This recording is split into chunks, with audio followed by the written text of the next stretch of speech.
Hey guys, it's Vass here from Aussie RC Playground, and today we're going to be reviewing the Thunder Tiger ST4 G3. I've done several videos for this car, including unboxing and a few other running videos as well. I've taken the car off jumps, and I think I've got enough experience with it now, especially since I've had to repair a couple of things, to really give you guys an in-depth review and let you know exactly what my thoughts are on the car, and even point out a couple of things that you should know about it. Just in case you're thinking of buying a Thunder Tiger vehicle, whether it be this or the MT4 or the buggy or even the rally car.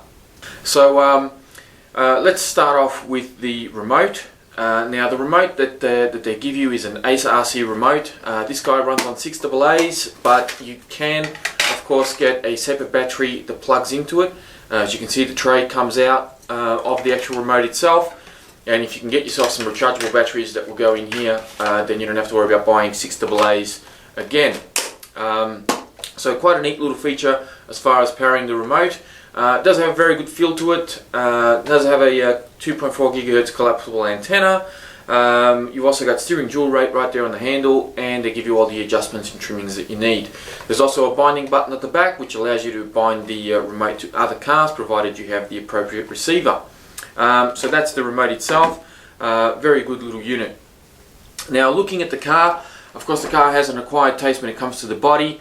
Whether or not you like it, I mean, that's entirely up to you, but you know, for me, I've gotten used to it, and honestly, even if you don't like it, I would advise you look past the body, because underneath this is actually something that's very good. Taking the body off, I can tell you that the body has taken an absolute pounding. It is a fairly thin Lexan body, but it's actually held up very, very well. I've only got one little bit that's sort of cracked on the end here, where it's quite thin on the lower half of the body. It's got a couple of dings, a few scratches, but it's holding up very good. So quite happy with that. Okay, looking at the car itself, and I'm trying to get through this fairly quickly because if I waffle on too long, this is going to be a very extended review. So I'm trying to be very quick about it. Okay, so you've got aluminium shock towers front and rear. You've got some aluminium bracing here on your steering, and also just up the top there on the top half of the steering linkages. You've also got some aluminium on the front braces for your upper and lower A-arms. In case you hit anything, the hinge pins aren't going to pop out or bend on you, so they've been braced out and made it extra strong. And of course it runs on a one-piece solid aluminium or aluminum chassis, depending on what part of the world you're from and how you want to pronounce that. But the car is very, very strong. It's very well built. They've reinforced it quite well, and even the plastic bits that they use, such as your A-arms, for example, as you can see, are quite thick. They're quite beefed up. So this thing is really designed for anyone that wants to take on, you know, big jumps and really bash the crap out of it. This is designed to take it. It's built for it. So very happy with that part of the car. A good design. The shocks and suspension layout that they give you, I have to say that out of the box it was a little bit soft for my liking. I did find the car to sag a little bit, especially when you punch the throttle. The rear end will just sag straight down, and if you went over, you know, any little jumps, it would tend to slap the bottom, and you know, I just found it to be a bit soft out of the box. What I do recommend is use some of the provided spacers that they give you, and stiffen up your suspension just a little bit to lift the car up a bit and liven up the suspension. That's my recommendation. At the end of the day, depending on what it is that you're doing and how you like the car to perform, well, then you tune it the way that you like. The oil-filled shocks that they give you are plastic bodied shocks, and because they give you spacers, they're not threaded bodies. They also give you plastic caps up the top. I was a little bit worried about this being all plastic, given that they give you so much aluminium everywhere. Why didn't they give you aluminium shocks? Well, as it turns out, they give you aluminium shocks in the MT4 monster truck, but in this guy they give you plastic bodied shocks. Happy to report that the shocks have not given me any troubles at all, aside from the fact that when I hit a tree at full speed, I actually broke a shock shaft, and this is the shaft that I broke there. As you can see, it snapped off right at the thread, which would be the weakest point of the actual shaft itself. It's a very thick and hardened steel piece of kit, So you're unlikely to bend these. If anything's going to happen, it'll happen just the way it happened to me, where it just snaps off right there at the thread. And of course the rest of the thread is inside this little coupling, and then I had to go buy some new shocks. Now you buy them in pairs. They cost around about $25 to $30 from memory, and you get 2 of these pre-assembled with oil already in them. So it's just a quick swap over. It took no more than 5 minutes to swap these guys around. Anyway, moving on. I like pretty much everything about this car, with the exception of this cage design that they've got.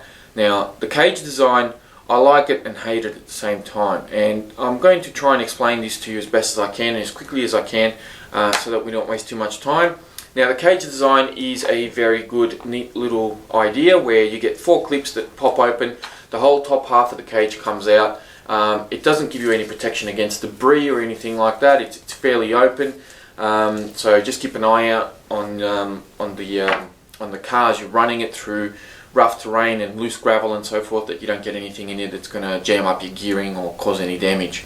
While I've got the cage off, I will point out the 80 amp ESC, the 2000 kV Reaper motor, and the Ace RC steering servo, which by the way hasn't given me any troubles at all. I find that to be very good, and certainly has not given me a reason to want to change it over. 80 amp ESC also means that you're only going to be able to run this car on 4S and not 6S, unlike the monster truck, which you can run it on 6S, and that is because it has a 150 amp ESC, not 80 amp. If I'm not mistaken, both the buggy and the rally car, which also have the same chassis, also have 80 amp ESCs. So at this stage, as far as I know, only the monster truck can be run on 6S. And I can sort of understand why they've done it that way, because it's a bigger truck, you have bigger wheels, you're going to need more torque, you're going to need more speed to push that along, and given that that's the type of car that people are going to be taking off huge jumps, it's got a little bit more ground clearance, not a hell of a lot, I must admit, but it does have a little bit more ground clearance, and you're going to need the extra power to move that one along. So getting back to the chassis design that I was referring to and why I don't like it, this is what you get when you take the cage off. So you can see the space just under there, or just here for your battery or batteries. Now I'm going to try and be very brief on this, but I will do a separate video showing you the issue that I've had of trying to put different types of batteries in here.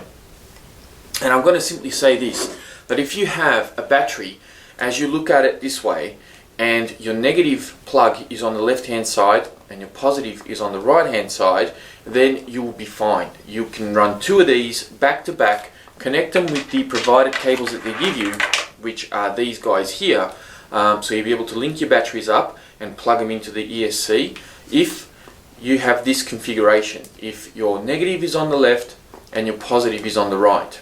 Okay? If however you have a battery pack that is opposite, where your negative is on the right and your positive is on the left, you're going to find yourself that even though you can connect them up just fine, you won't be able to fit them in this tray. The cables will be facing the opposite way. The configuration will just end up wrong, and you can't actually, well, I haven't been able to do it, and I've tried a few different ways. If you can work out a way to do it, then let me know, but you won't actually be able to fit 2 of these back to back with those cables in this car, full stop. The other problem that you have is if you have any batteries that look like this, where the cables actually come up from the top, what tends to happen is when you put 2 of these side by side, or back to back rather, you know, on one hand you've got to bend this guy up and then connect it to something like this that allows you to connect both batteries to this little double adapter thing, and then you can connect that to your ESC. But when you flip it the other way and put the other one back on it, this little guy, the balancing plug, gets in the way. You won't actually be able to fit it in here, and I've tried it this way, whichever way you want to look at it. I'll end up damaging my cables if I squeeze 2 of these battery packs in here. Nickel metal hydrate batteries such as this one, for example, you'll be fine. You will of course need your double adapter again. Put them up vertically, and always try to face the cables towards the rear of the car. and that is because the spur gear is towards the front and it's fully exposed, and if your cables get in the way there of your spur gear, then your spur gear is going to go numbing on your cables, and you're going to end up with a bit of trouble. My recommendation is to get a single 4S pack. I've got one of those, and that would be the best way to do this. Again, try to face your cables towards the rear of the car and not towards the front. As I said, I'm going to be doing a short separate video illustrating how that is done, and I'm not going to do it now because I'm trying to keep this review fairly short. Alright, so that is the only sort of thing that I found with the cage, is that's really its negatives. Thunder Tiger have got the right idea. I just think they need to tweak it a little bit just to execute it a bit better, and give you a little bit more flexibility in the type of batteries that you can use in this car and how you can actually set them up. If they can come up with a way that will allow you to do that, then this car is practically flawless. If at this stage it still it loses a point or two for that type of design where it really restricts the batteries that you can use. The other thing that I'm going to pick on is the tyres themselves. They are a little bit soft. They do offer some good grip, and so far they've been very durable. However, they're a little bit too soft for my liking. I think the wheels need to be a bit bigger and the tyre walls need to be a bit smaller. They don't need to be this tall. I guess they're trying to put it somewhere between your monster truck, which generally has big tyre walls, and of course your buggy, which has smaller tyres and designed for a bit of grip, which is where the Truggy really sits. Having said that, I have found that these wheels, for example, which are out of my 1/5 scale TP Scorpio from Top 1 RC, I found these wheels and tyres to fit. You're able to put them straight on, and they gave me much better grip. They also provided me with a lot better handling, and I didn't have as much tyre roll when cornering and trying to turn the car. So these I think retail for about $50 for the pair, pre-glued with foam inserts from Top 1 RC's website. So go ahead and check them out if you've got one of these and you want to put some of these wheels and tyres on there. Definitely worth it and highly recommended in my opinion. I think that is pretty much all I have covered. The only other thing you need to know is that the chassis, as I said, is shared with 4 cars as far as I'm aware, and that is the 1/8 scale rally car, the buggy, the 1/8 scale buggy, which is the EB4. You've got the ST4, which is the Truggy, and then the MT4, which is the big monster truck that comes with a 150 amp ESC and can run on 6S. Of course, even if you do buy the monster truck instead of this, you will obviously need to be very careful about the size of the batteries that you buy for the monster truck, because then you're going to be struggling for space. So that is pretty much the end of my review, guys. For me, this guy gets 2 thumbs up, with the exception of not the exception, but you just have to keep an eye out on your cabling and what sort of batteries you actually use in it.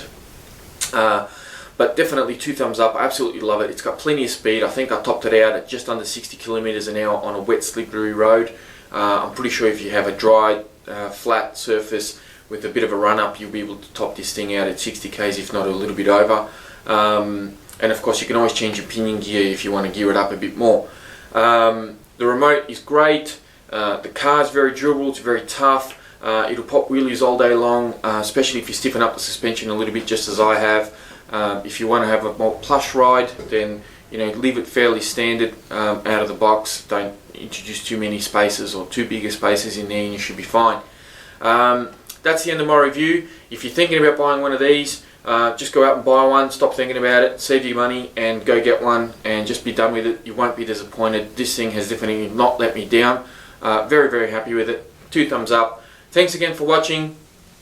Please hit the like button if you liked this video, or the thumbs down button if you didn't, and by all means please subscribe as well, as I'm always bringing out new videos all the time to show you and buying new cars. Thanks again, and I'll speak to you guys again soon.